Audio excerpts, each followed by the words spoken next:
राधे राधे दोस्तों, आप सब कैसे हैं। आशा करती हूँ कि आप लोग स्वस्थ एवं मस्त होंगे।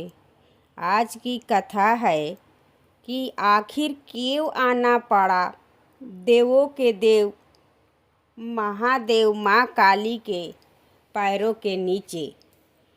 भगवान शिव स्वयं त्रिमूर्ति के एक प्रमुख देवता हैं और ब्रह्मांड के संहारक के रूप में जाने जाते हैं कि उनका महाकाली के चरणों के रूप में नीचे आना उनकी शक्ति के अभाव के कारण नहीं था, बल्कि एक गहरी आध्यात्मिक और ब्रह्मांडीय आवश्यकता के कारण था। जब रक्त बीज नामक अत्यंत शक्तिशाली राक्षस ने देवताओं और ऋषि मुनियों को आतंकित कर रखा था, उसे यह वरदान प्राप्त था कि उसके रक्त की एक बूंद धरती पर गिरेगी तो उससे उसी के समान एक और रक्त बीज उत्पन्न हो जाएगा। इस वरदान के कारण उसे हराना असंभव हो गया था।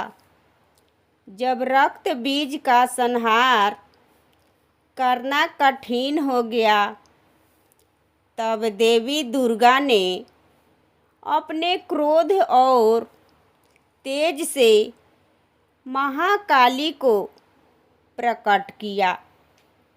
महाकाली अत्यंत भयंकर रूप में प्रकट हुई। उनकी जीभ बाहर निकली हुई थी और वे रक्त बीज का रक्त धरती पर गिरने से पहले ही पी जाती थी। इस प्रकार उन्होंने एक एक करके सभी रक्त बीज राक्षसों का संहार कर दिया।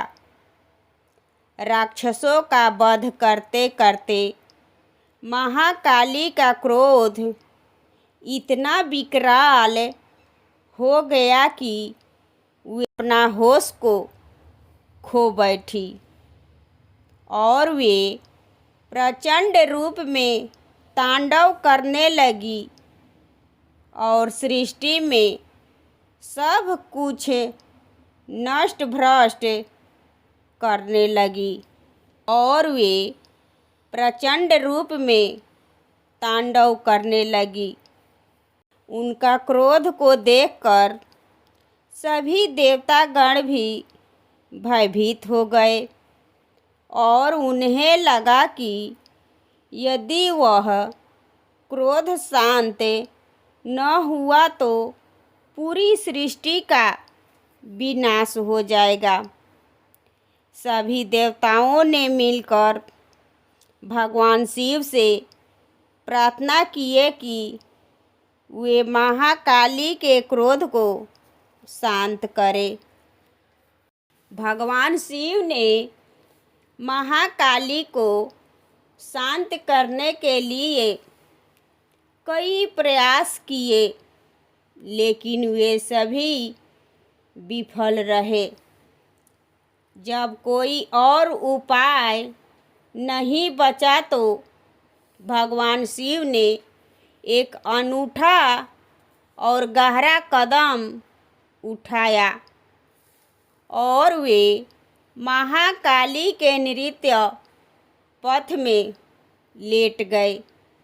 महाकाली अपने प्रचंड क्रोध में नृत्य करती हुई आगे बढ़ रही थी।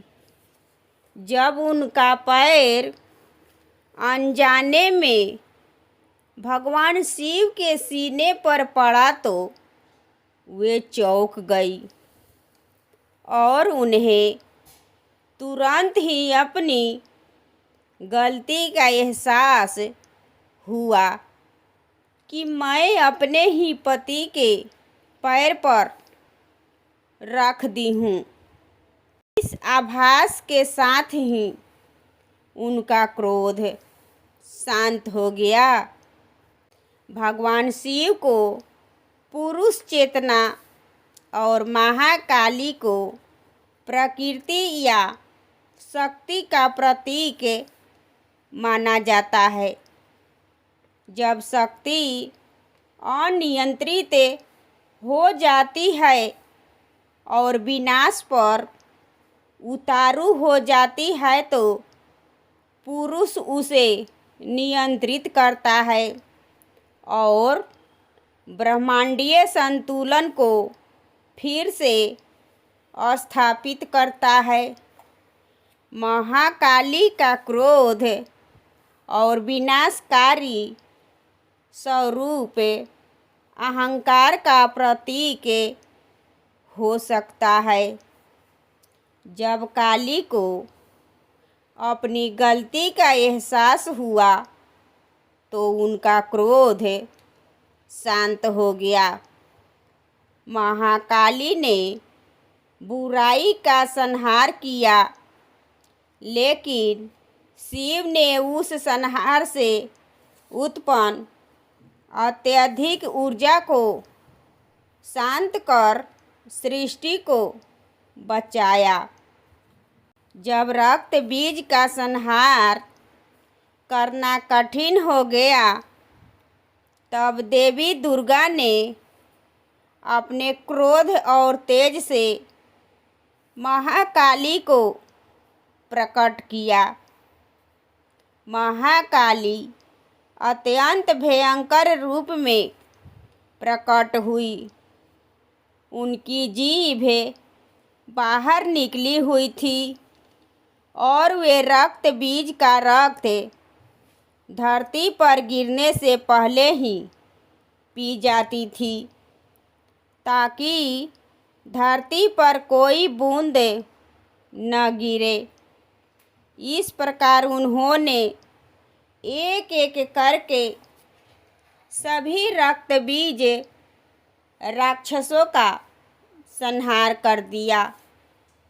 राक्षसों का वध करते करते महाकाली का क्रोध बहुत ही तेज बढ़ गया। इतना बढ़ गया कि सभी देवता लोग भयभीत हो गए और उन्हें लगा कि यह क्रोध न शांत हुआ तो पूरी सृष्टि का विनाश हो जाएगा। सभी देवताओं ने मिलकर भगवान शिव से प्रार्थना करने लगे कि हे शिव, आप महाकाली के क्रोध को कृपया शांत कीजिए। फिर भगवान शिव ने उन देवताओं की पुकार को सुनकर माँ काली के पैरों के नीचे आ गए और फिर माँ काली का पैर जब भगवान शिव पर पड़ा तब माँ काली लज्जित हो गई और भगवान शिव से क्षमा याचना मांगने लगी। इस तरह से देवों के देव महादेव को माँ काली के सामने आना पड़ा। दोस्तों, ये कथा आपको कैसी लगी कमेंट करें और मेरे चैनल को सब्सक्राइब एवं वीडियो को लाइक करें और ज़्यादा से ज़्यादा शेयर करें। फिर मिलूँगी अगले वीडियो में। धन्यवाद।